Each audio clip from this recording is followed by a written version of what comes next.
Won't you join me? Light up the sky.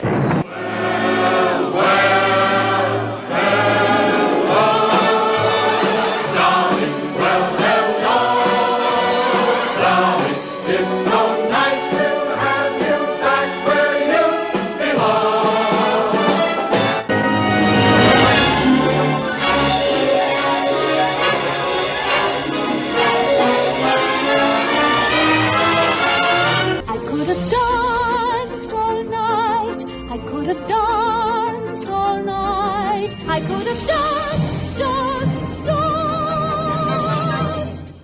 Only happy endings. That's our recipe. So welcome to the movies.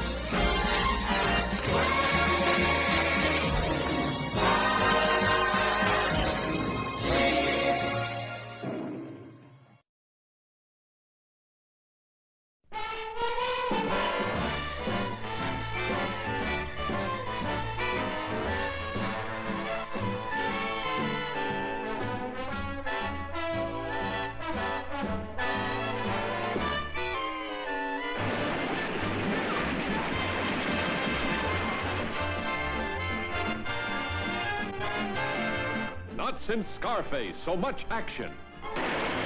Not since the Marx Brothers, so much comedy.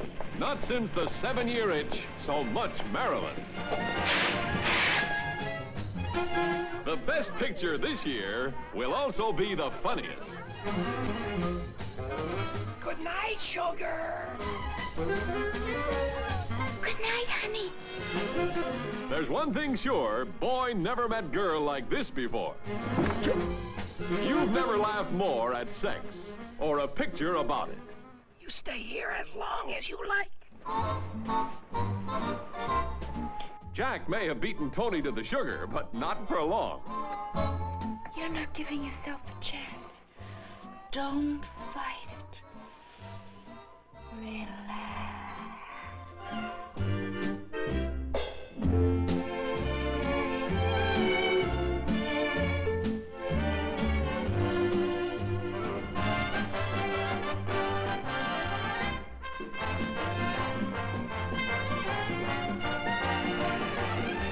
Hear Marilyn sing the fabulous songs of the Roaring Twenties on the United Artists Soundtrack Album. Running wild, lots of control. Running wild, mighty bold. Feeling gay, reckless too. Carefree mind all the time, never blue. Always going, don't know where. Always showing, I don't care. Don't love nobody. It's not worthwhile. All alone. Running wild.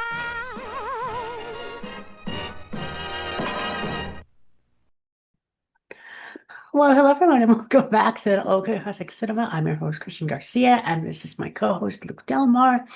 And today, as you could have guessed by the trailer, we are discussing Marilyn Monroe's seminal classic, Some Like It Hot, starring Marilyn Monroe herself with Tony Curtis and Jack Lemmon and a myriad of many other cast members. Luke, we like to start off every episode with understanding how we both came to be with this film. What was your first exposure to this film? Do you remember when you first saw it? I do. And I have my wonderful grandmother to thank for gifting me this box set. It's the premier collection of Marilyn Monroe's filmography. Yes. All of her movies from 1950, as All About Eve, to 1961's The Misfits, and Some Like It Hot was included in here. And I remember hearing about that movie. I remember hearing about how just iconic. It's one of the greatest comedies of all time. And so I wanted to just completely immerse myself in the world of Marilyn's filmography. And so it was one of my early introductions to classic films and Marilyn's filmography. I think it's definitely, in my opinion, I think it's up there with Gentlemen Prefer Blondes. Oh. in terms of her like most iconic performances. I know that the image of Marilyn is often more recognizable than her filmography, but I just think that she was such a stupendous actress, and especially given what she was going through behind the scenes, for her to give Hmm. such an amazing performance in this movie, it just makes me love her even more. But what was your introduction to Honestly, I don't remember because it was a blur. Lincoln? I I honestly don't remember which Marilyn film I saw first, if it was either this one or it was Gentlemen Prefer Blondes. Because I know I first got my introduction to her in a this is actually funny enough. This is actually the very first Marilyn film that we're discussing on the podcast. So yay, Marilyn. Yes. Um, but my first introduction to her as a person was through the documentary Love Marilyn, which came out on HBO back in 2015 or 16, I believe. It was done by a myriad of different uh actors who read snippets of her memoir, of her things starring like Uma Thurman, Ethan Hawke, uh I think I remember Adrian seeing that. Brody.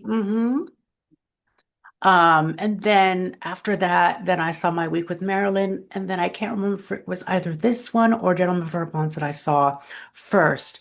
But yeah, again, it was a blur. But rewatching it again for the podcast, it was just as funny as I remembered it being. But before we get into that, as we all do, Luke, why don't you give us the synopsis of the film?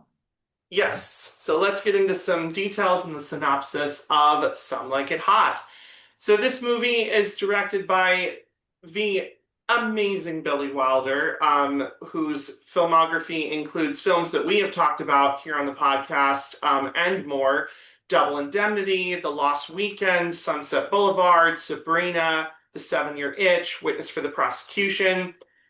This is based on a French film called Fanfare of Love, and we will talk Hmm. about the influence that the original French film had on this movie. As Christian said, this film stars Marilyn Monroe as Sugar Cane, Tony Curtis as Joe slash Josephine slash Shell Oil Jr., which I think is such a hilarious disguise, Jack Lemmon as Jerry slash Daphne, and the amazing character actor Joe E. Brown as Osgood Fielding III. Oh. So, our synopsis. Place and time, Chicago, 1929. Joe and Jerry, a pair of down on their luck musicians, witness a mob hit and disguise themselves as Josephine and Daphne to join an all-girl band planning on performing in Florida. The two meet and both fall in love with the band's lead singer, Sugar Cane. Romantic and farcical complications ensue when an older millionaire falls for Daphne. Joe disguises himself as an oil tycoon to seduce Sugar, and the mobsters show up at the same hotel as Joe and Jerry to hunt down the witnesses of the mob hit. The film was released on March the 19th, 1959, made on a budget of $2.9 million and made $25 million at the box office. This movie received 6 Oscar nominations: Best Director for Wilder, Best Actor for Jack Lemmon, Adapted Screenplay, Art Direction, Cinematography, and the one Oscar that it won was Best Costume Design for a black and white film. The very Hmm. first time that an Oscar was awarded for a film costuming drag costumes. Other achievements, the movie swept the Golden Globes. It won Best Picture Comedy or Musical, Lemmon won Best Actor, and Monroe won for Best Actress in a Comedy or Musical. This is ranked number 22 on AFI's Top 100 Films of All Time, and it's number 1 on AFI's Top 100 Best Comedies of All Time. And you can currently watch Some Like It Hot free with ads on YouTube, Tubi, Plex, and of course, Some Like It Hot is part of the Criterion Collection. So, Christian, since we have already discussed how we first got introduced to this movie, what is it that personally appeals to you most about Some Like It Hot? Hmm. I'd have to say the comedy aspect of it all. I think it really appeals to me how they were able to blend this crime thriller into some sort of like hijink uh comedy trope. I just find it so inviting and so welcoming. And with Jack Lemmon and Tony Curtis as the two male leads, it's just again, you wouldn't think that they would be apropos to wearing dresses and being all frilly and stuff, but they look like they were game for it. I can't wait to hear what fun facts you found about it while they were making the film. But to me, I just find every timing, every aspect of the hijinks ensues, I just find it to be so calming in a way. I don't know if that makes any sense. But what about you? What appeals to you about this film, Luke? Well, this movie stars one of my favorite film actresses of the golden age of Hollywood, Miss Marilyn Monroe. This is I counted on my list, 1, 2, 3, 4.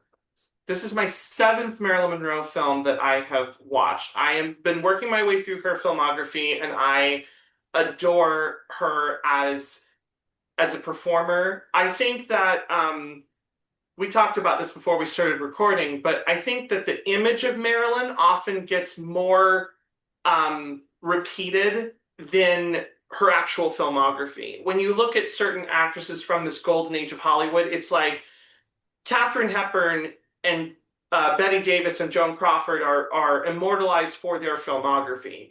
But people like Marilyn are more immortalized for the images that she evoked. I think that more people have seen the image of her in The 7-Year Itch with her skirt blowing up under the subway grate than have actually seen the movie. I think that more people have probably seen the pink dress from Gentlemen Prefer Blondes than actually have seen the movie.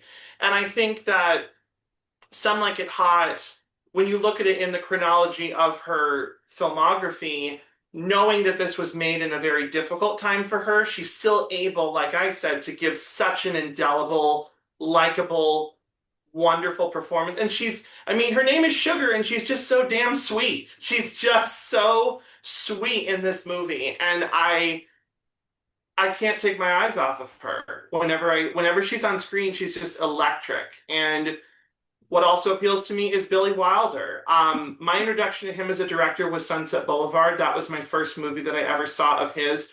And to see him go from like crime film noir with Double Indemnity to film noir drama with Sunset, and then to do comedies like Some Like It Hot and The Apartment, it just shows the diversity of this director's ability to, and also a writer-director, someone who had a hand in the script of everything that he did. And not every director from this golden age did both. I think that later down the road in Hollywood, directors would write their own screenplays, but Billy is one of those first examples of directors that wrote the screenplays for the movies that he directed. And of course, the drag of it all. I did do my research, and there were some earlier depictions of drag, but it was more for For like laughs than it was for. it was more for laughs. It was like maybe one comedic scene in a movie where there was some like, it's like we have to get out of here, we have to do this quick deception or something.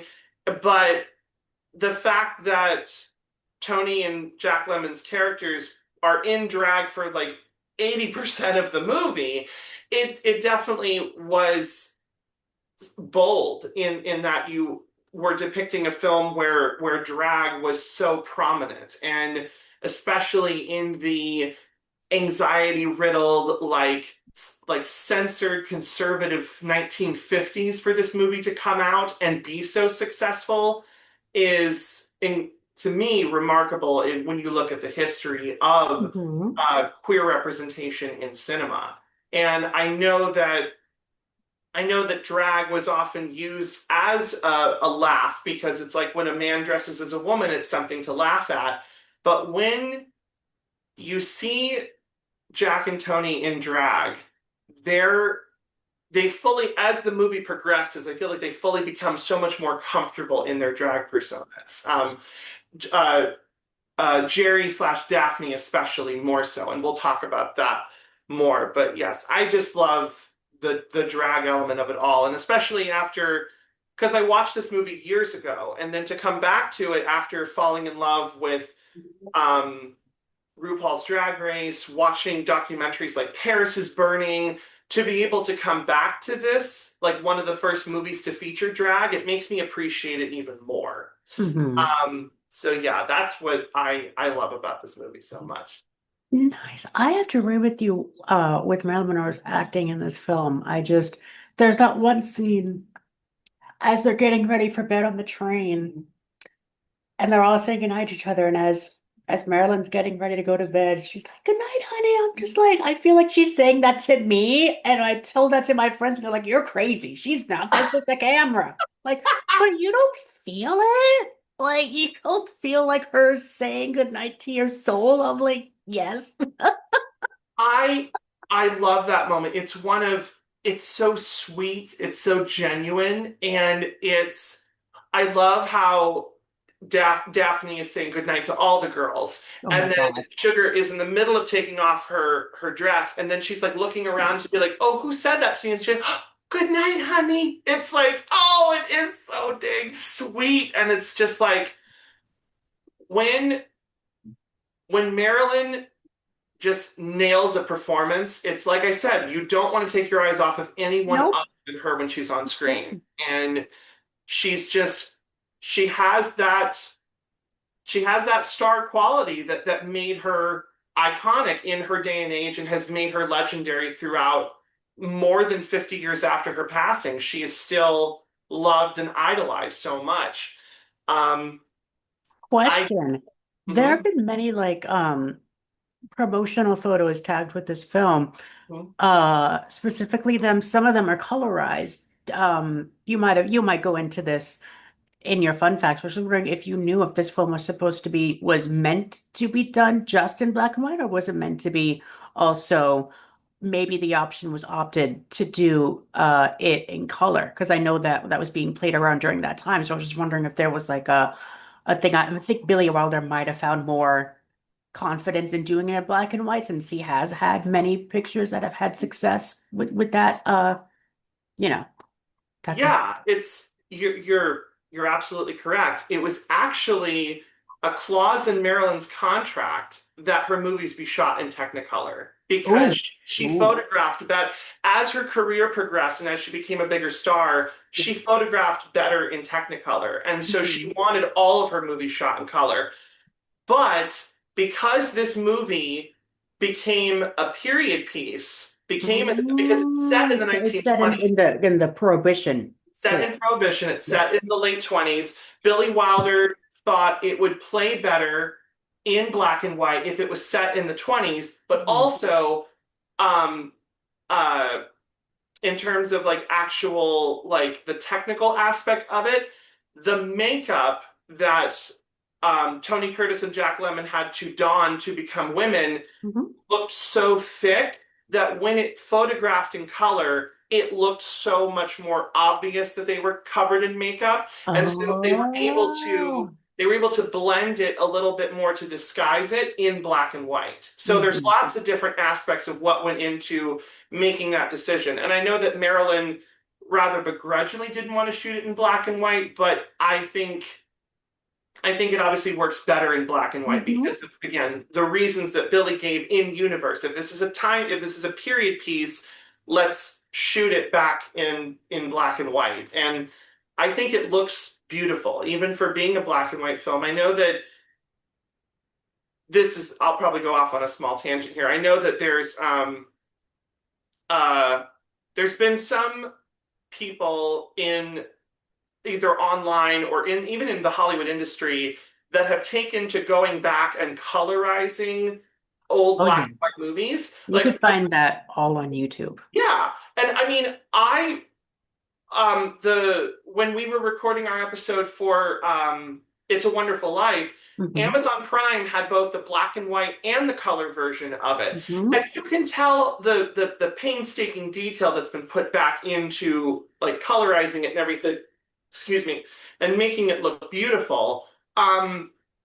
But I also think that stylistically, I think that for storytelling purposes, I think that when you shoot a movie in black and white, I know that for a long time it was just done because that was the only cinematography like color that the only like film that they could use. And Technicolor was very challenging in the 30s.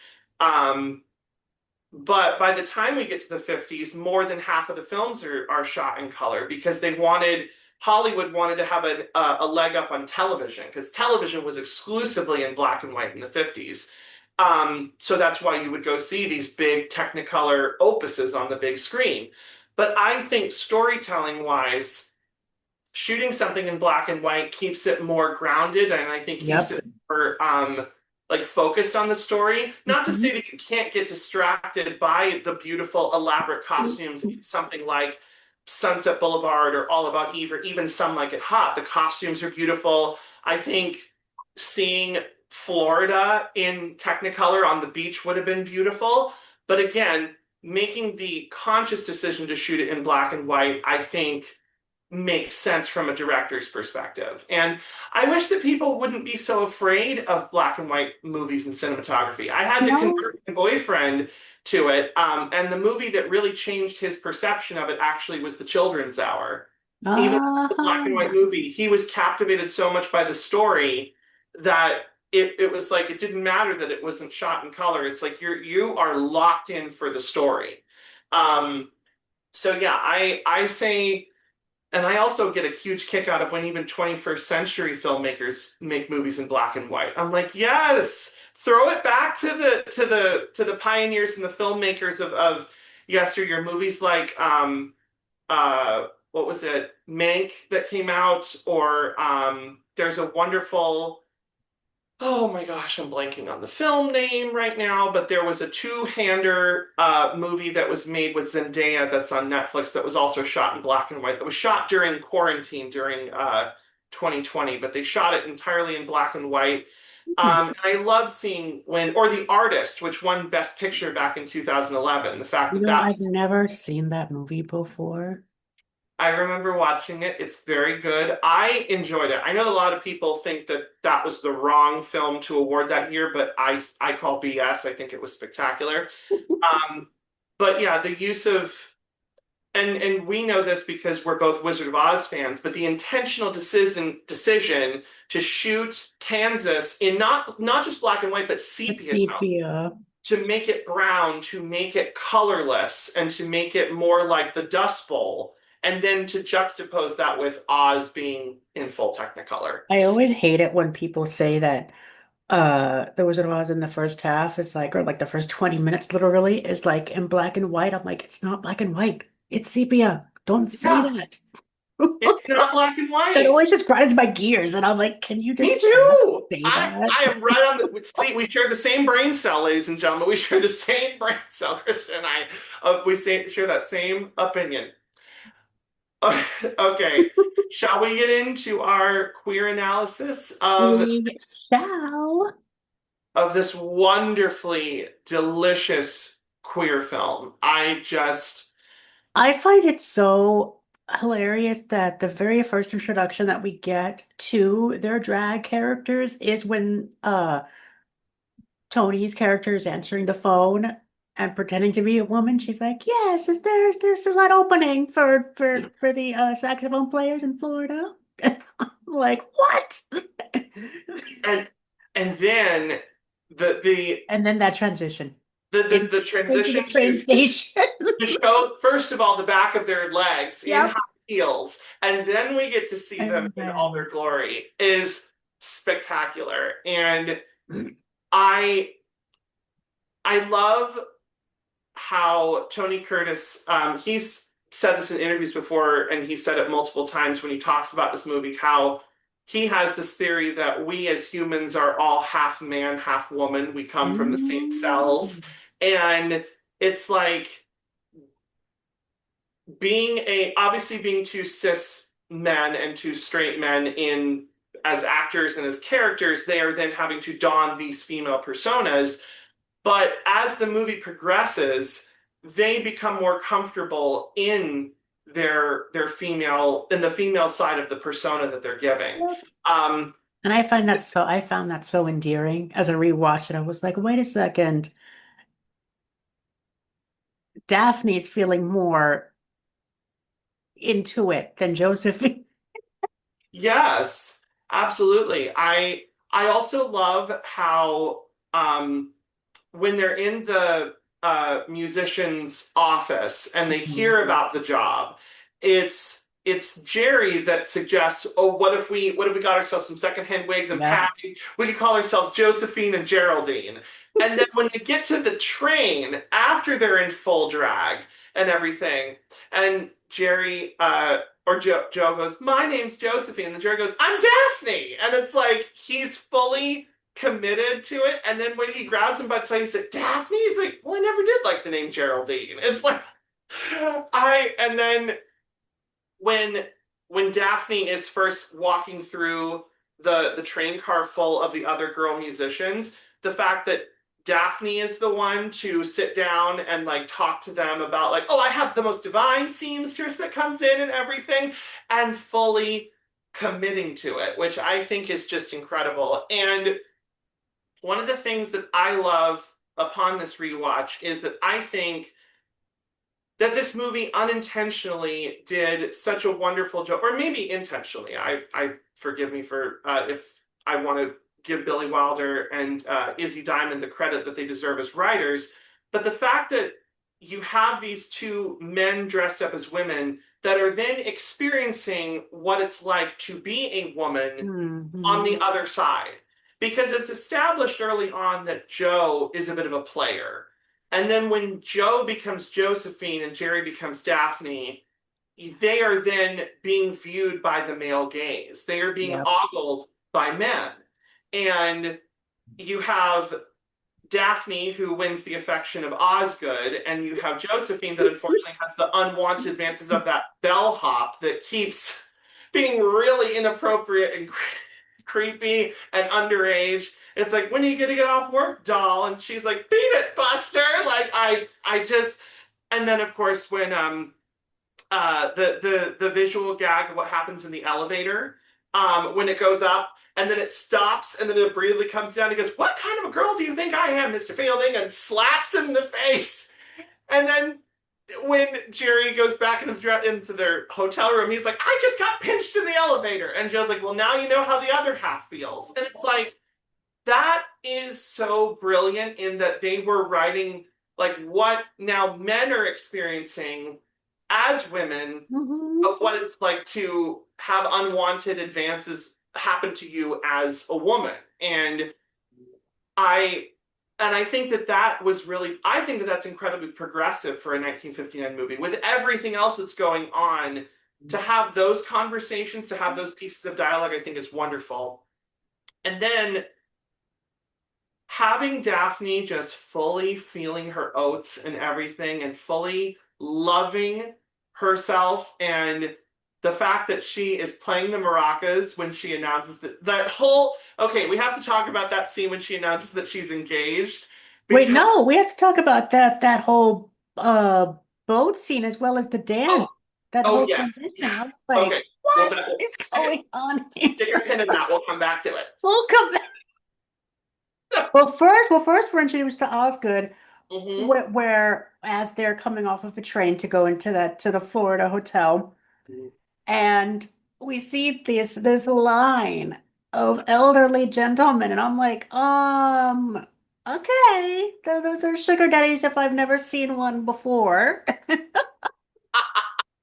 And then as Daphne Jerry's coming up the steps, the shoe comes off, and he introduces himself. He's like, "Oh, I'm Oscar," and she's like, "Well, I'm Cinderella the second." Yes. I love that. And then when he's at the elevator and he's holding her bags and everything, he's like, you must be some kind of a girl. Want to bet? It's like those singers are, Those tongue-in-cheek oh, little singers are just what gets me about this film, because they're well. Let's keep going. I don't. yeah, no, absolutely. It's, I find it really interesting how, to me, like, we've talked about how in classic cinema there have been sometimes depictions of like we talked about in the celluloid closet, there's the concept of the sissy, a man that acts a little bit more flamboyant than the other straight men. And to me, I think that Osgood exudes a little bit of queerness about him. Oh, yeah. I think that the way that he has this sort of like effeminate nature a little bit that is like obviously he's been married 7 times, and he even like when he reminisces about his contortionist wife who could smoke a cigarette between her toes, and then he's like, Zowie. I'm like, Zowie. this man is so, and the way that he um is like waving with his hands and everything when he's like blowing kisses to Daphne from the bandstand in the dining or the ballroom and everything. And then their tango is incredible because you have Daphne, you're leading. Oh, sorry. sorry. And then the bit with the rose between their teeth is just turn their heads. One of them has the rose, and then Joe E. Brown like adjust his face, being like, okay, I got it. Now we can turn. And he's like, now I got the rose in my teeth. And it's it's so it like that's another thing that I think really appeals to me is the physical comedy of this movie. It's Yeah. not just quips and one-liners, it is physical slapstick humor that I also think is a wonderful combination that makes this really, really funny. Um, and so that scene um, after Joe comes back from his night on the private yacht with Sugar, Daphne reveals that she's engaged, and it's like, congratulations, who's the lucky girl? I am. And it's like, but you can't marry Osgood. Why do you think he's too old for me? And he's like, but you're, and then the best line in the movie, but you're a guy. Why would a guy want to marry a guy? Security. And it's like, I have this in my notes later for fun facts, but I'm just going to say it now. Apparently, the test audiences were laughing so hard during that scene that they were missing some of the jokes. So they had to reshoot it so that he would do the maracas, so that there would be pauses for the audience to laugh because that scene is so funny. But from a queer lens, it shows to me that Daphne has fallen in love and has this amazing attraction to Osgood because even though they probably at the beginning maybe assumed he was a dirty old man because he pinched her in the elevator, he turns out to be a real gentleman, and He seemed to be when we first meet him, but then as time went on, we realized that that wasn't his intention. right. I think that Osgood is um he may be a little bit perceived as like a dirty old man, but as the movie progresses, he turns out to be really genuinely like a nice guy and just wants to spend quality time with Daphne. And the fact that they have this whirlwind romance where they tango all into the night. Speaking of I forgot to mention this one little thing. I forgot that at the end of their tango, we see the band members are like blindfolded. I'm like, wait, when did this happen? Oh yes, yeah. I don't know if that's like if that was something that like people did back in the day where they were like, well, blindfold the musicians or something. And because I think that there's a joke in Sunset Boulevard where Joe mentions about like blindfolding the orchestra or like Oh, dumping an ice bucket on Max or something. But yeah, oh, I love that everyone else on the tango floor is gone and it's just Osgood and Daphne. And again, just feeling her oats and living in, they're both into it. I'm they're like, both I'm into it. living. I'm living for And this. And then we get back to that transition of of Jerry and Sugar on their yacht, on his yacht.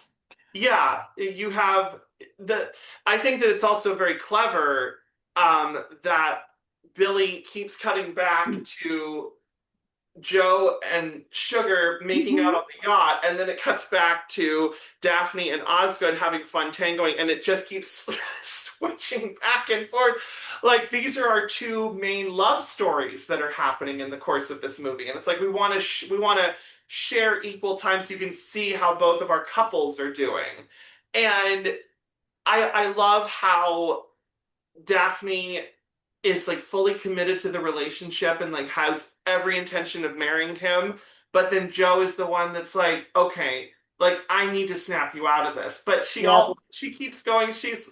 But when I love the line, what about gonna do with my bracelet? And then he looks and he's like, these are real diamonds. And he goes, of course they're real. You think my fiance is a bum? Like, and of course, there's the final sequence of the movie after they've escaped from the mobsters and Sugar joins them on the boat and I didn't remember this sequence, this part at all. I was like, wait a okay. second, what's happening here? We're back to the gangsters again.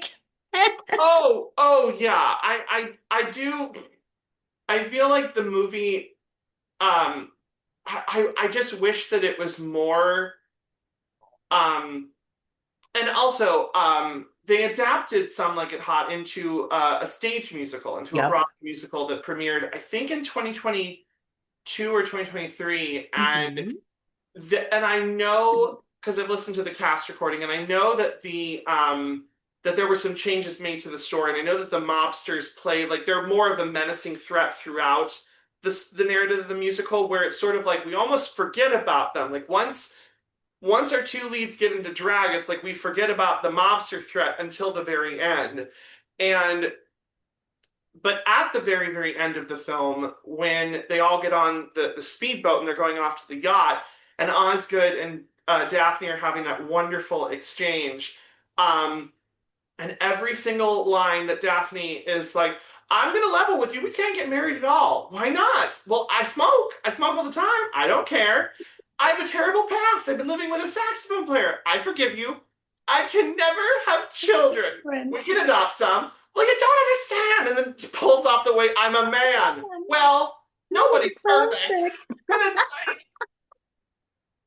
that is incredible. And that line, of course, was meant to be a placeholder because they were trying to come up with something funnier than that, if you can believe it, because it is the funniest final line I've ever seen. No, those final lines I find are still hilarious.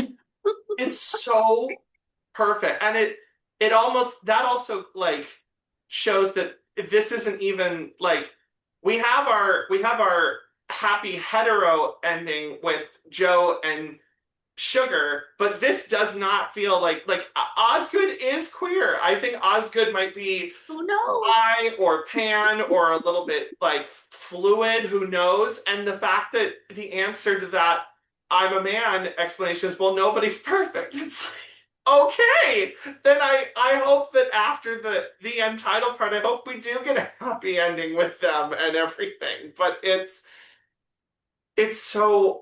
just wonderfully delicious in how queer this movie is and how again thinking that the art form of drag had just been used solely as um a sight gag, as something to mock at and to ridicule, but you have a film that presents these characters, especially Jerry and Daphne, being two sides of the same coin, and how she fully embraces her femininity from someone who at the beginning in drag was like, how do they walk in these things, it's so drafty, to being the most confident in her heels, in her dress, and finding finding a partner that they love. And I know that we're talking about the movie, but I'll just mention the musical. The way that they wonderfully adapted it for the 21st century is they changed it so that the character of Daphne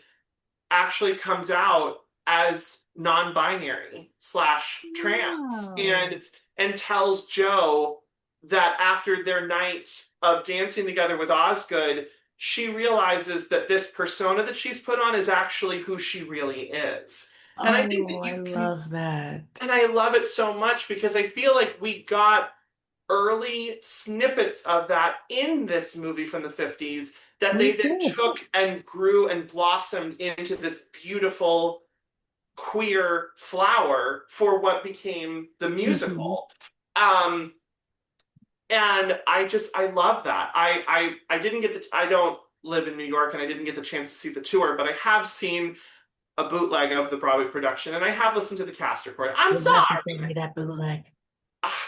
I was never able to see the show on Jay. I think it was because I was just when it came out, I was at that point where I was like, really? They're making a musical about a movie that like they're doing this again. But also one of the things that I will say to just one more little tidbit about the musical Mhm. that I love is that when I heard the casting announcement, like Christian Borle is playing the Tony Curtis character, and uh they cast Adrienne Warren as Sugar, and I thought, oh, how refreshing! Like colorblind casting, instead of a white blonde woman, they cast Mhm. a black woman to play Sugar. But then, upon listening to the cast recording and seeing the bootleg, they actually wrote it into the narrative that she is a black woman that has been struggling to get into the entertainment industry. So there is, so Oh, it's not just we gave this role that was previously done by a white woman to a black woman. It's like we intentionally made the decision to change it and write it in so that we can have a more diverse storytelling with this character. And so Sugar has this amazing, she's got wonderful songs in the musical, but in I feel like terms, now I need to listen to the. I recommend it. I really recommend the cast recording to Some Like It Hot. I think it's great. Sweet Sue is given much more of a bigger character. She's more prominent in the musical, and Wait, Sue. she's hilarious in the movie already. Like I love her. the way Yes. the way that she screams, "Beanstalk!" so many times. And I love like her skepticism of uh Josephine and Daphne when she's like, "Didn't you girls say that you were at a conservatory?" "Yes, for a whole year." "I thought you said 3 years. We got time off for good behavior." It's like and then continue with our queer reading of it when the guys are about to leave the hotel and they're still in drag. Joe realizes that he can't leave Sugar. He can't just leave her high and dry after he broke up with her as Junior, the oil tycoon that he disguised himself as. And so, in full drag as Daphne, goes up to the bandstand and Yep. kisses her after she sings "I'm Through with Love." Which Oh, I want to that talk. song, that Marilyn whole sequence was just so telling.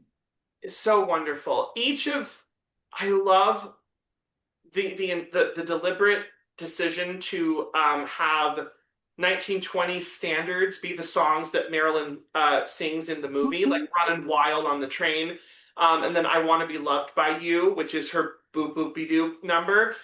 But I think that "I'm Through with Love" is the best Torch song. And again, it's like to hear her real voice in those recordings. It's like because she did Marilyn was a singer. She did majority of her singing in her movies. I know that there's a couple of soprano notes in Gentlemen for Blondes that Marni Nixon did Yep. for her, but But the this rest is all the Marilyn. rest is all Marilyn. And I think that Torch song moment of "I'm Through with Love" is so wonderful, and And it's to so have it end with her not facing the camera but turning away as yeah.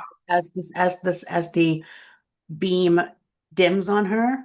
Mhm. I'm like, that's It's so heartbreaking. And then mhm. for Joe to come up and kiss her, and she doesn't open her eyes. She just lets the kiss happen. And then when she opens her eyes, she's like, "Josephine!" And then Sweet Sue thinks that she's just seen a lesbian kiss, and she goes, "Beanstalk!"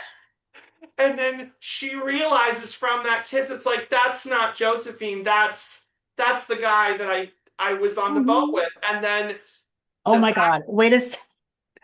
what, go As on. they're making their departure for the yacht or boat or wherever they're going, the Mhm. speedboat.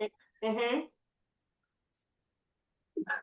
As I was rewatching it, as we're supposedly seeing Marilyn's character on the bike. I'm like, you could tell it's not Marilyn, but I'm like, Oh, I just find it so enlightening that she's like, wait for me, wait for sugar. yes, and I also love how, and again, it helps with the comedy of it all, but Billy speeds up the film, so it's like they're running faster, I or was like, she's wait, I just bicycling noticed faster, that. and and then once they get on the pier, it's like then the camera goes back to normal time speed, but it's like they're trying to get the heck out of Dodge faster, and then for Sugar to fully embrace Joe for everything, breaking all the facades, being like because Joe, this is also another thing that I really loved about the putting men in the a woman's position of we talked about the like what it's now like to be on the receiving end of unwanted male advances, but another thing that I think is wonderful about having these men be women is that this turns into a women supporting women moment, like Yep. because he listens to everything that Sugar has said about the guys that broke her heart in the past. It's like I'm a liar and a no good Nick. Go back to where the millionaires are. Remember the sweet end of the lollipop, not the coleslaw in the face and the old socks and the squeeze up tube of toothpaste. But she's like, I know, just pour it over, and then she just fully embraces him. But it's that scene on the train when they're having the slumber party that gets out of control in the berth. Oh, Jesus. I know, listeners, I know we're jumping around all over the place, but I think that also will verify how much we care deeply about this film. So, Yes. okay, let's jump. Yes, as they're on the train, that whole sequence of this this starting out with two characters drinking, and it's like, oh, Daphne's like, oh, no, it'll be a surprise party. And because like, what's the surprise? He's like, later. I'm like, Like have a drink first. don't. It's like oh, That's sus. yeah. Because at that point in the movie, both I think both Jerry and Joe are equally smitten with Sugar. But again, it's I love how Sugar goes up to Daphne's berth and is like, I want to thank you for like taking the fall for me with the flask. And then she's like trying to warm up Jerry's feet, and he keeps having to say, I'm a I'm a girl. girl. Is it, I'm a well, she's girl. very, oh, I'm I'm a a very girl. sick girl. Like, and then all of the girls then once they start waking up and hearing it's a party, you have like a dozen of them in this tiny berth where and when when Josephine wakes up and he literally I love the Do you have visual. any Mendocino cherries? My favorite visual gag is when he wakes up and he sees all the girls in one berth and he grabs someone's leg and is like, Daphne, where are you? And then she pokes her head up. It's not your fault. I didn't invite them. And then he gets sucked back in.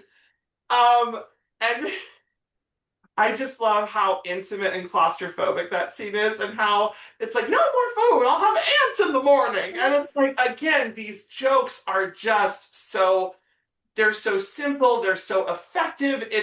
And then of course the trombone player has that joke, and I wish we got the beginning part of it. She's like, so the one-legged jockey says, and then it's like she keeps having that like she never gets to finish her joke, and then she hits the punchline, and then everybody starts laughing.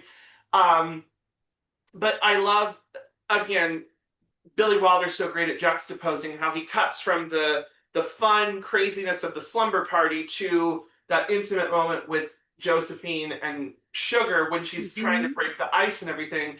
And he's learning about like what it's like to be a woman on the receiving end of someone who's a player. And he realizes, I think, in that moment, like he's probably been that guy that's like hit it and quit it, like leave the post-it note and or leave nothing behind and say nothing once you've had a good time with the girl. And I love that that he sees the error of his ways, and that's why he doesn't want to leave Sugar behind without saying goodbye. And that's why that kiss is so important at the end for both of them. And I also, speaking of like this movie being so fluid with like gender and sexuality, I think we would be remiss not to talk about, like, obviously Marilyn, who, even though she was obviously the object of so much male attention because she was she was a sex bomb, and she was a bombshell, and like every woman wanted to be her and every man wanted her. I feel I feel like there's something wonderful about like how close she gets with both of these women, and I think that there's something wonderful about how, again, we've talked about this before. I think that Marilyn is one of those women that she just oozed confidence, because I remember there was an interview I watched with Anika Noni Rose, and she was doing she's incredible. She's the voice of Tiana in Princess Frog. She was in Dreamgirls. And she was doing an interview, I'll never forget this, with Broadway.com, where they did an off-Broadway revival of Carmen Jones. And Paul Wontorek was talking about, like, what is it like to play sexy and everything? And how do you find the sexiness of your character? And she goes, I don't think that sexiness is like putting anything on. It's taking things off. It's letting yourself go and having that freedom to just express your femininity and your body and everything. And I feel like Marilyn in this movie in particular, I think she's costumed so wonderfully. I think that she, again, just has this wonderful confidence about her that I think is what I think it's lost in the conversation about her sex appeal. I think that people are like, oh, she was sexy because she was naturally beautiful. But it's like, no. In the same way that Marilyn went on the record saying you have to be a smart brunette to play a dumb blonde, it's like Marilyn knew by that point in her career what it meant to portray sexiness. But at the same time, there's so much vulnerability with Sugar. There's so much like quiet moments with Sugar, and there's more humanity. And I know that she was sick and tired of the dumb blonde roles, and I think that if you give it more than a passing thought, or less than a passing thought, excuse me, Sugar could come off as a dumb blonde, but she's not. She's not a dumb blonde. I think that Sugar is somebody who is very much knows who she is. She's been hurt before, but she wants to work. She wants to find somebody that's good, that's not just rich, not just handsome, but someone who's actually going to treat her like a person. And she finds that in Joe. That was what she was talking about with Josephine in Yes. the bar car. I found that to be so telling of Marilyn herself. When I watched it for the first time, I remember thinking, I'm like, this is really must have been what Marilyn felt like. And I think maybe it's somewhat really sort of like autobiographical in a way, where yes, she's drawing from her own experience, but at the same time, it's like this character that she's playing is basically somewhat of a caricature of herself as she was going up the ladder to stardom. Mm-hmm. And while we're still in our section of talking about queer things, I want to personally just talk about, because I formed this like thesis in my head about like, why is Marilyn a queer icon to me personally? And because there have been like Marilyn's influence on the world of drag is very influential, because her image, of course, is something that gets repeated through drag artists. Blonde hair, large breasts, curvy waistline, and everything. But to me, I think what makes Marilyn Monroe the person, the Norma Jean Marilyn Monroe, the woman herself, a queer icon, is that she reinvented herself from taking tragedy that she had suffered from as a child. She had a mother who had mental illness problems, and she entered into a marriage to get out of the orphanage and out of like the foster care system at the time, and then discovering that she had these natural talents that she could succeed at and everything. And then obviously, because she got pigeonholed in this dumb blonde persona, we know that she was so much smarter than that. We know she was had so much more potential to do more things, because that's what she talked about wanting to do. That's why she went to the actor's studio. And she started referring to Marilyn Monroe later in her life in the third person as a character that she created. It's a drag persona. It's a hyper version of herself, but deep down she is a woman who had her own demons, who had her own struggles, but she was a survivor. We talked about that line from Feud, how I think that audiences, gay audiences and queer audiences, can see somebody who is fabulous and beautiful, but also strong and willing to keep going and perform despite the adversities that they've gone through. And there's been a lot of literature that's been written about the behind the scenes of this movie and how difficult the shoot was, because Marilyn was going through a lot in her personal life. She was struggling with her anxiety and her mental health. She had endometriosis, so her physical health was flaring up and making it difficult to do the shoot. And that's why I think her performance stands the test of time, because in spite of all of what she was going through behind the scenes, she still gave it her all. Yep. And is immortalized in this wonderful performance. I agree. So listeners, after that wonderful rant that I just did, we're going to take a quick commercial break. We are going to hear a word from our fabulous friends out there in the podcast world. So be sure to stick around for the second half of our queer analysis, reading, and review of Some Like It Hot.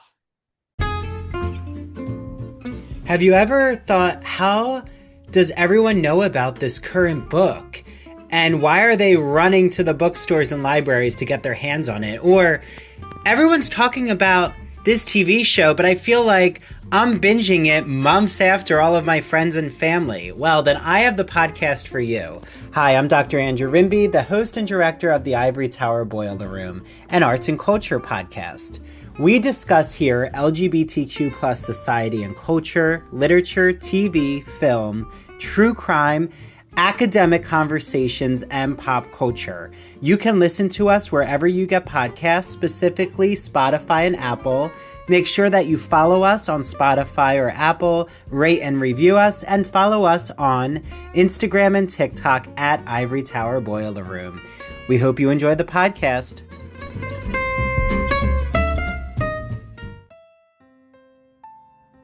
Hey there, I'm Tara. And I'm MK. And we are your resident Good Witch hosts of Down the Yellow Brick Pod, preserving and peeling behind the curtain on the wonderful world of Oz. Come for the Oz fandom, but stay for the company that's got you on your loneliest of yellow brick roads. Through our juicy conversations, rabbit holes, and many Oz metaphors as medicine on the pod, we have tried to make sense of the wild times we live in and have traveled back to the turn of the 20th century, to the heyday of MGM Studios, to a super soul 1970s smash on Broadway, the dark fantasy film era of the 80s, 90s ice skating and musical touring shows, a 2010s reality TV search for Dorothy, and much more, traveling through the decades as we cover all things iconic and obscure Oz.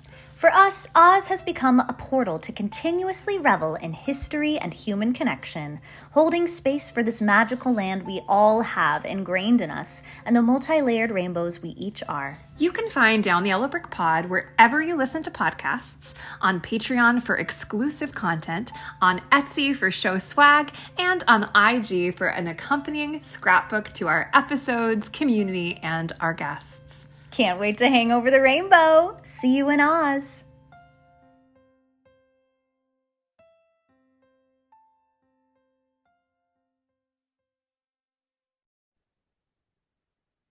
We here at that Olga Classic Cinema are excited to announce that we have recently partnered with the Gay and Lesbian Review, known as the GNLR, a bi-monthly magazine of history, culture, and politics targeting an educated readership of LGBT people and their allies that publishes essays in a wide range of disciplines as well as reviews of books, movies, and plays.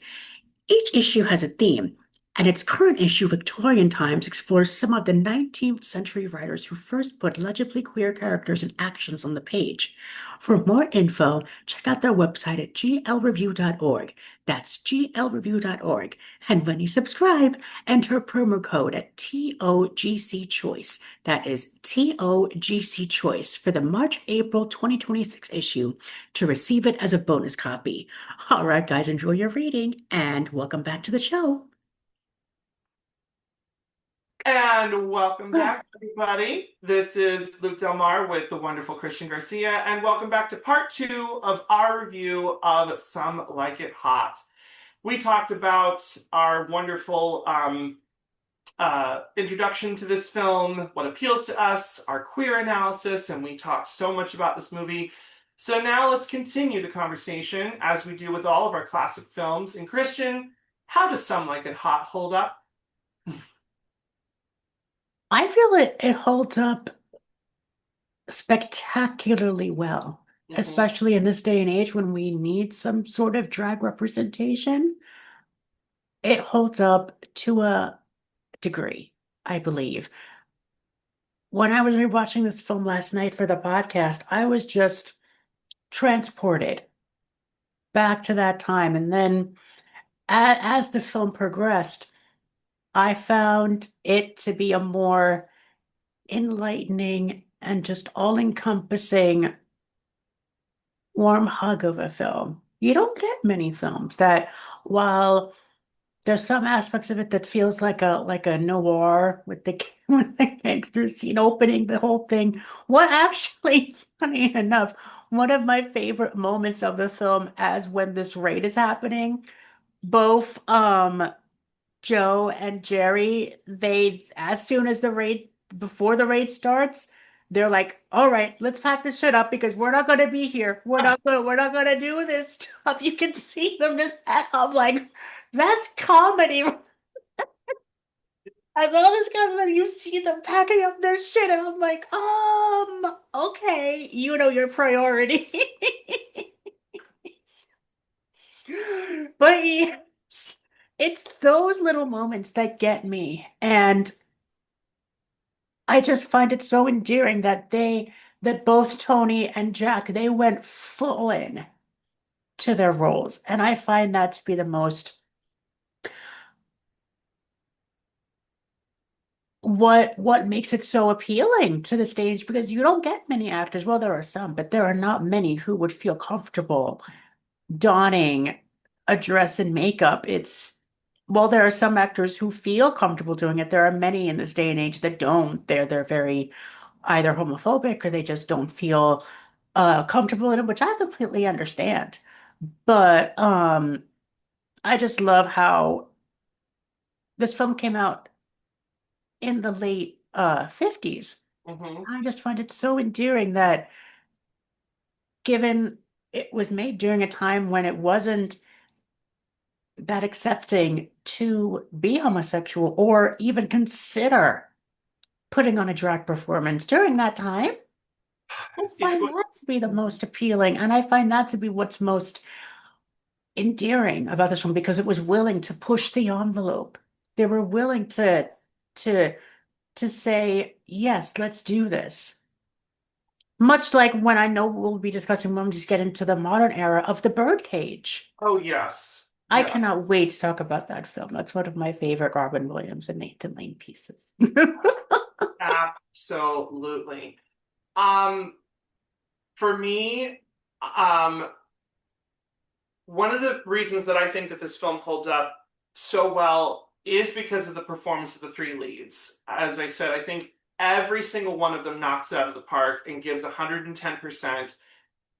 And what I found, and I said this before, but what I find to be really remarkable about Some Like It Hot is that the longer the movie goes on, the less quote unquote of a joke the drag. Yes, I Yes, agree. it's no longer, because again, before this movie, drag was used as a joke. It was used for something to laugh at, especially a man in a dress, because it calls into question your masculinity. And I'm putting this word in quotations for our audio listeners. Um, because, and the longer the movie goes on, you fully believe that Josephine and Daphne are real people. And Mhm. especially Daphne. I feel like Daphne becomes this wonderful, like I think that Jack Lemmon is so good in the fact that he's playing a part where it's a little bit like Victor Victoria, which we will talk about when we get to the 80s and we talk about that movie. But it's like he is a man pretending to be a woman, but is fully committed to it, and then has almost forgotten like the gender that Yep. he's supposed to be, and the When we see him first getting ready to play Shell, when he's picking her up for the date, the very first night, he forgets to take off the earrings because he's oh so yes. comfortable with them on. I guess it's become second nature. That's a great side gag when he's like, he puts the glasses on and then he quickly grabs the earrings and takes those off, which is so funny. And I just love how comedy is notoriously a genre that has the potential to age the quickest, where jokes and humor from maybe a past generation were thought to be funny are no longer funny. I That still find it hilarious that there. is not the case with Some Like It Hot. No. I think that the comedy stands up after all of these years. I mean, it's the same thing of like when I had such a fun time showing my close friend group when they came over for movie night. I showed them Bringing Up Baby, and that is one of my favorite Katharine Hepburn, Cary Grant screwball comedies, one of my favorite movies I reviewed with you. And to show it to a group of millennials who had never seen it before were laughing their asses off. They were like, this is hysterical. This is ridiculous. This is absurd. And it's like, when you get comedy correctly, it can stand the test of time. And I think that Billy Wilder nailed it in the same way that I feel that Sunset Boulevard has stood the test of time because of its commentary on old Hollywood.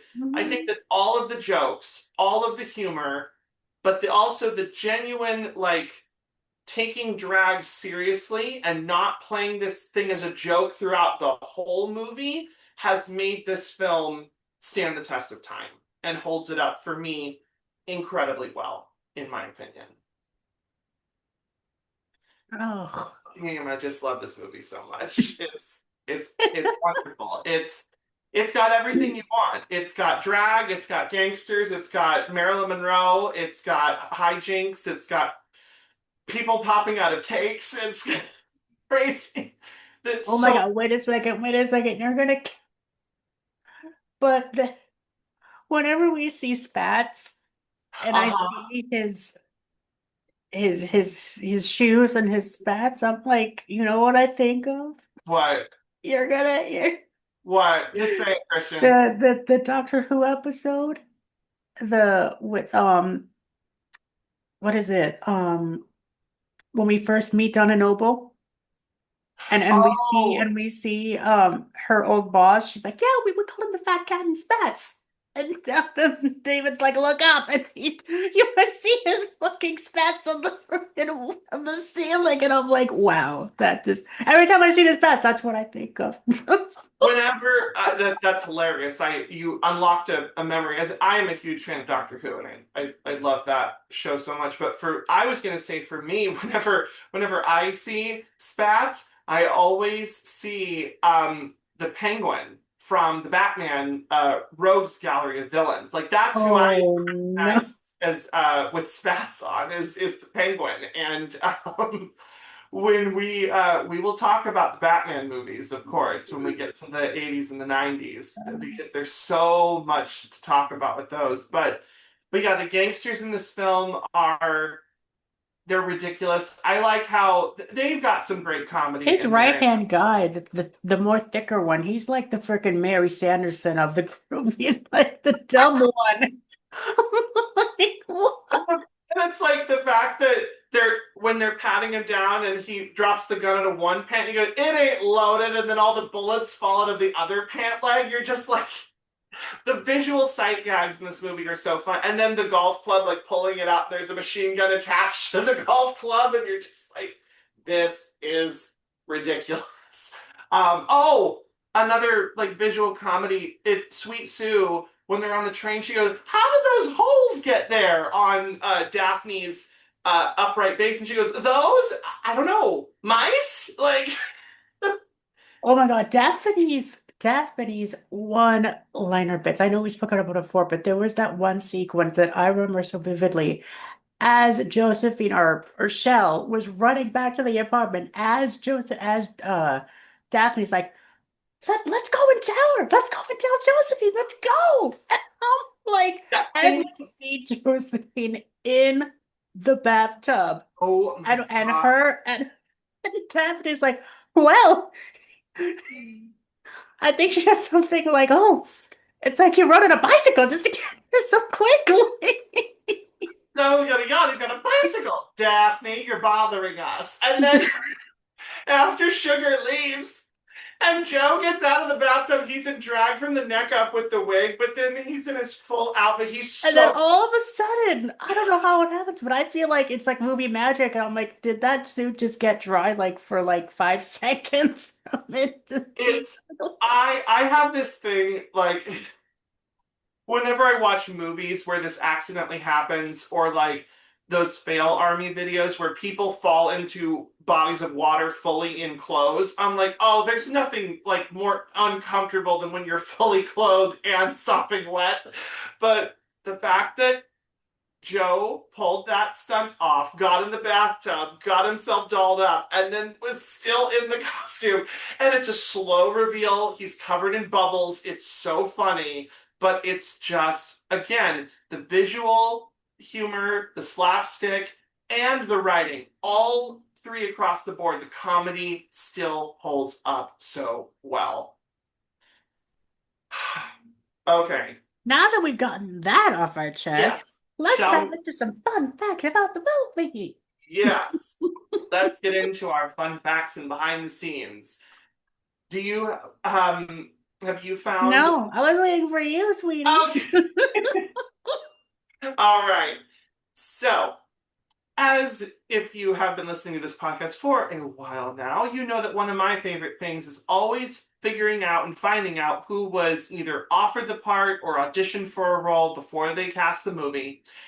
And Billy Wilder first approached Tony Curtis to star in this movie. And Fun fact, that's Jamie Lee Curtis's father. yes, and then If no one knew that. Yeah, With Janet Leigh. Tony Curtis from Some Like It Hot and Janet Leigh from, I was going to say Psycho, but also Bye Bye Birdie. Okay. Is the wonderful, are the parents of Jamie Lee Curtis, who is Hollywood royalty, and we love her. But Wilder told Curtis that he actually wanted, I can't believe this, he wanted Frank Sinatra to play Jerry, and Mitzi Gaynor to play Sugar. Exactly. And to me, that would have been a completely different movie. Because that would have been something. But what ended up happening is that Wilder had planned a lunch to discuss the movie with Frank Sinatra, and Sinatra stood him up. He didn't go to the lunch. And so as a result of it, Wilder went with his backup choice, which was Jack Lemmon, who had obviously been a working comedy actor for a while, but he had not gotten his big break quite enough. And Tony was also somewhat of a B-movie actor. Wilder had seen him in Houdini, which was a biopic that they made about Harry Houdini. But then without Frank Sinatra, Wilder was like, okay, as much as you two are great, we need a bigger name. Like, we need a star to get people to come to the movies. And then who just so happens to call Wilder out of the blue, asking if there's anything that he's working on that she could become a part of, was none other than Marilyn Monroe. Because they had worked together on The 7-Year Itch, and she was in, because she had recently just dissolved her contract with 20th Century Fox, and she was a free woman, she was a free agent. So she was making calls and asking if there were directors that she had worked with, if they had anything in the works. And he said, I actually do have this movie, and I think that there's a part that you would be great for. And initially, Marilyn was skeptical about it because she said, I don't want to play another dumb blonde. And she said, would it, like, how stupid would you have to be to not realize that Tony Curtis and Jack Lemmon are in drag? And it's like, we're not, like, obviously the audience knows it's a joke, but the in-universe people do not realize it's a joke. And also with the help of her husband, Arthur Miller, she was able to negotiate a percentage of the gross box office that she would get for the filming of it and everything. Excuse me for one quick second. My phone's going off. I apologize. Thought I had that sucker turned off. Okay. I also love how Tony Curtis, when he was creating the Shell Oil Jr. millionaire persona, he intentionally wanted to imitate Cary Grant. He wanted to base his voice off of Cary Grant because I was like, wait a second, I know this voice that he's doing, and until you said it right now, it did not click until right this second that he was imitating Cary Grant. Apparently, when Tony was serving in the military, one of the few films that they had with his troupe that they would tack a sheet up and play was Gunga Din, which was a 1939 adventure movie starring Cary Grant. Mm-hmm. And sometimes if the sound would go out, Tony would just imitate Cary. So he based his voice off of him. And then Wilder liked the idea. He said, run with it, go with it. And then apparently Wilder showed the movie to Cary Grant. And then after the film was over, he said, I don't talk like that. And it's like, okay, Cary, if you... Like, sweetie, yes, you do. Because Cary Grant was born in England, but came over to America. So he had that very, like, posh transatlantic accent that was just completely up and right for parodying. And I love that there's that little gag of it. I want to give a shout out to somebody who doesn't have any lines in this film, but there is the woman who plays drums in the Sweet Sue band.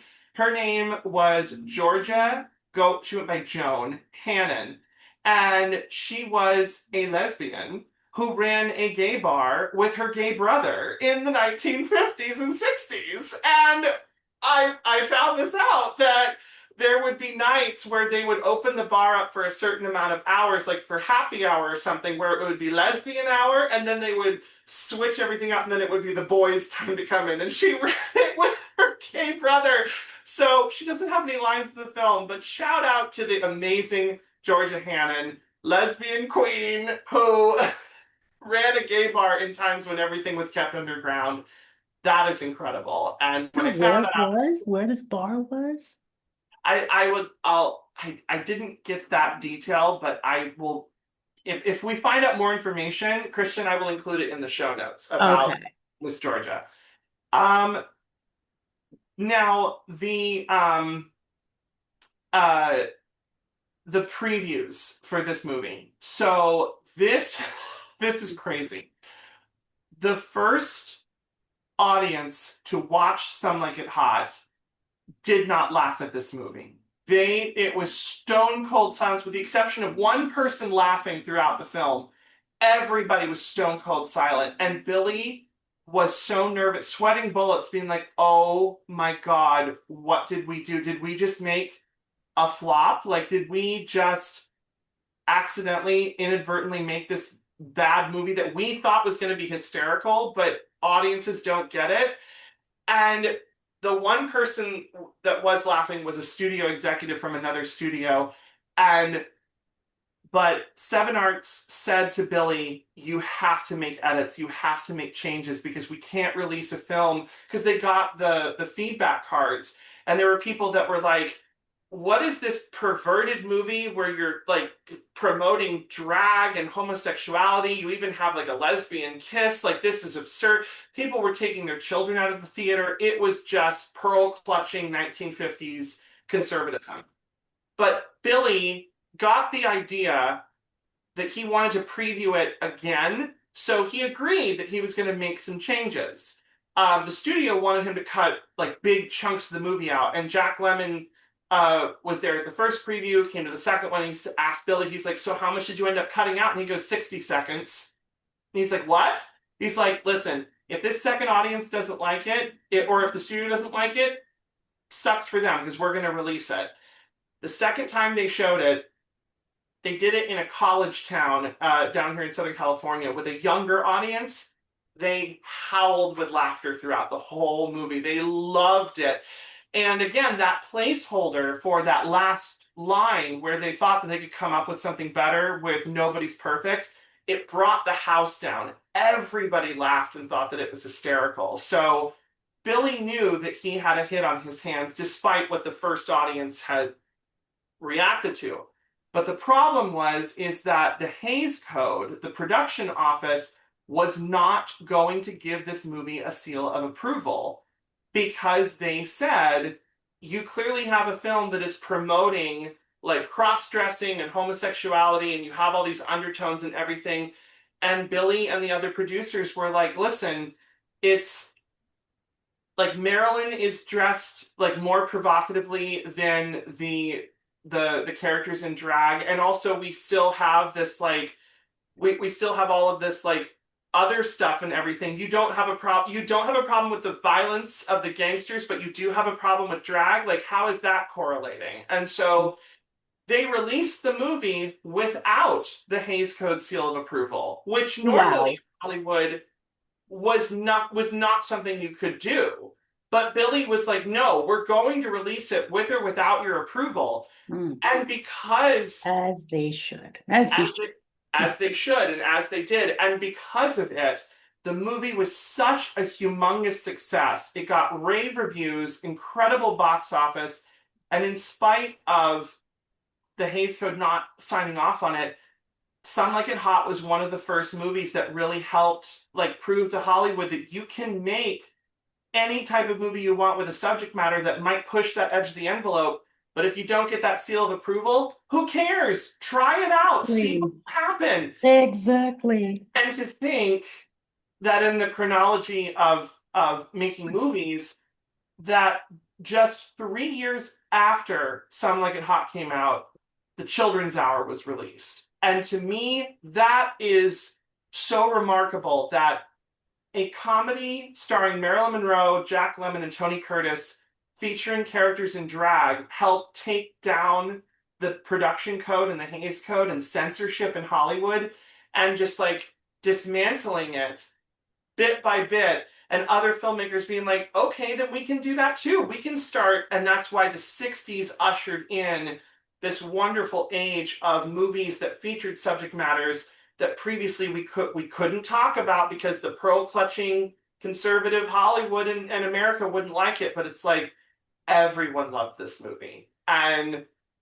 I love it. I think that is just like, it's giving the big middle finger to censorship and everything. And it's like, we have a hit, people love it, and it doesn't matter if you think it's okay or not. And it's like, so yeah, those are my amazing fun facts that I have, and some of those behind the scenes antics and everything. But Christian, I had so much fun. I was so glad that we finally got to check this one off of our list. This was a big one that I couldn't wait to talk about. And I'm so happy that we finally got to review Some Like It Hot. I am too. And I can't wait as we go on further, like you said, I can't wait to talk about more movies that have drag representation in them and everything. And there's still a couple of older films that I did find in my research that we can still talk about. But when we get to The Birdcage and Priscilla, Queen of the Desert, and we And talk Tu about Wong Fu. Oh my God. yes, like and Paris is Burning because we've already Oh, talked about the celluloid closet.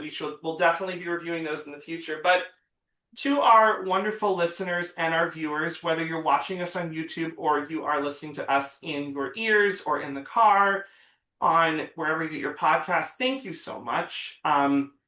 For listening to that old gay classic cinema. Christian and I actually have something exciting that we're going to start with this episode.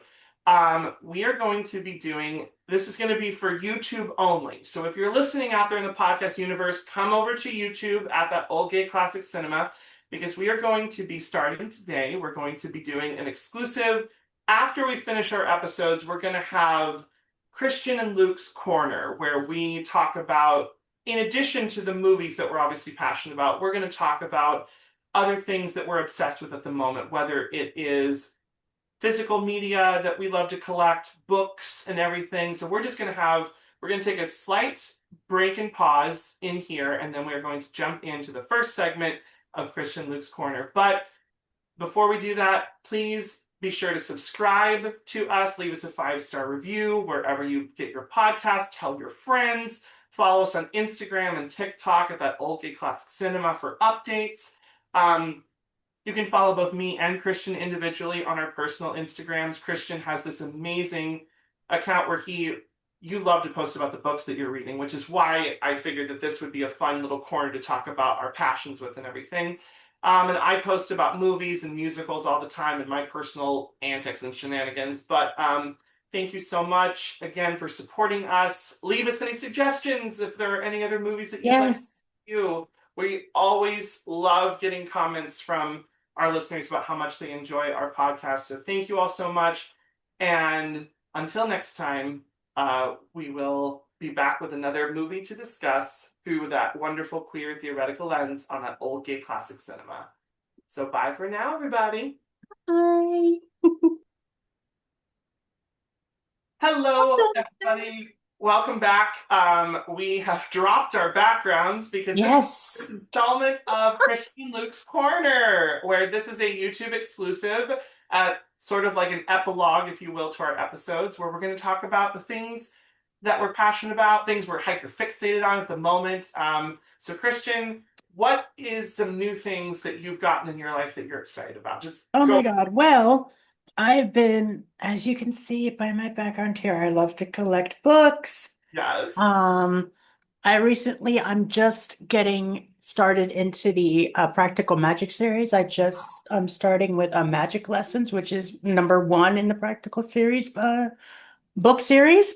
And this one is actually I'm doing it as well as the audiobook narration. And this one is narrated by Sutton Foster, who we know and love from Broadway royalty. Yes. And so far it is very enlightening. I love it. Funny enough, I actually have like a Hocus Pocus bookmark with it because I just love Use the magic theme. Love it. I use the magic theme. I don't have any other, funny enough, I don't have any other witchy bookmarks, but I need to be on the lookout for those. So and then another book that I'm reading, I'm getting back into TJ Klune's books. I'm reading his sequel to House by the Cerulean Sea. This is called Somewhere Beyond the Sea. Oh, wow. TJ calls himself, if I remember correctly, at the back of this book. Is this book number? The anti-JK Rowling. That's what he calls himself, and I love him for that. What number in the series is this? This book? is just #2. This is just a duology, okay. So this is the second one. Very nice, very nice. Yeah. And then I know that you recently got a Joan Crawford biography. Yes. How has that book been going? It has been going well. Mind you, my brain is like ADD undiagnosed, so like my mood changes at the drop of a hat. If I'm feeling a Disney mode, then I jump back into Disney. If I'm feeling like a witchy practical magic, but then I jump into that, and then I'm feeling like old Hollywood. Then I jump into my biographies and books of like the Seven Husbands of Evelyn Hugo, or a Walt Disney biography, or even a Judy Garland or Joan Crawford biography. So I jump into random books, but I said last night, I'm like, I need to finish it because if I don't, then I will never forgive myself.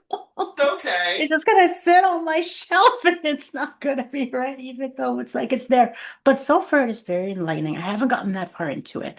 But I'm now just getting into her early years and what she's done leading up to her getting her started, but I haven't gotten that much into it. But so far what I've read is very good. Great. I'm glad. I'm always shouting her out and everything, but Izzy on Be Kind Rewind has done some incredible video essays on Joan Crawford. The one that she first made was about her Oscar win for Mildred Pierce, and I think that the iconography of Joan sometimes gets overlooked. I mean, her filmography gets overlooked by images like that of Feud, that of Mommy Dearest, which we will talk about when we get to the 80s. But I think that I love Joan Crawford so much and learning about her story that it inspires me as a writer that I would love to write like a true biopic or miniseries about the life of Joan Crawford. And like, Oh my but not, God. but not touching on the Mommy Dearest or the Feud aspect, but No, to talk about the you'd real want to life. focus on the early aspect years, like when she did The Woman and all those other I'll never forget when we there's were actually funny, I think I sent you they're gonna be making a making of book called Jungle Red. I believe that's the title of the book about the making of the woman. oh, I'm gonna have to get that. I think I sent you the link because I don't know when it's coming up, but I know I sent you the link to it. So I was like, oh I'm wait, I knew you would jump at this. Oh my goodness. It's The Women is one of my favorite movies. Have you seen the remake of it? Yes, yes. And I'm sorry. I'm I, sorry. I find the only appealing aspect of it to me is Bette Midler because you can't. That's the only like appealing aspect. Even though she's in there for like 5 minutes, I'm like that's the only part that I found interesting. I just the thing that don't get me wrong, I adore all the women in the cast. I think that everyone is incredible, but it's like trying to it's like trying to replicate it again with a modern Yeah, setting. It just it doesn't hit the same. It doesn't. It's like and also it's like Norma Shearer, Meg Ryan. It's like if you're giving me the option yeah. between the two of them, I'm gonna go Norma. Really Um, loved it, and I but choose the first one. okay, so as I mentioned in the recording of this incredible box set of the premium Does that come collection with any of special features, by the way? yes, it comes so it's in three parts. So Oh, you've got you got volume one, which is 1950 to 1952. It's got all of the DVDs in here and for the camera. And then there's also this incredible, hopefully I don't spill them, like incredible picture of Marilyn. yes. This. And then you've got 52 to 53 that she did, Hmm. and with this like wonderful picture of her in Niagara. And all of them have like behind the scenes like featurettes and everything in here. And then finally 54 to 61, there's obviously the 7 Year Itch, Bus Stop, Some Like It Hot, The Misfits, which was her final film that she completed. And yeah, this was a gift from my grandmother. And I'm very happy grandma because she was a big like influence on me and helping me like discover and fall in love with classic films and everything. And Hmm. so I'm so thankful that she got that for me. This I bought this and I started reading it, but I didn't finish it. But this is my story. This is Marilyn Monroe's Oh autobiography. my God, you have that So one. so she wrote this with Ben Hecht, and so she had somebody help write this with her. But Hmm. this is her story. This is her words and everything. And I have multiple like magazines and like coffee table books about Marilyn, but this is her actual autobiography. So I need to do my due diligence as a Marilyn fan and get back into it. But one thing that I really wanted to shout out really quickly, my physical media that I have is this is a Lifetime two-part movie that was made called The Secret Life of Marilyn Monroe, and it stars the incredible Kelly Garner as Marilyn and Susan Sarandon as her mother Gladys. And this came out in 2015. I watched it when it came out on TV because I was obsessed with Marilyn at that point.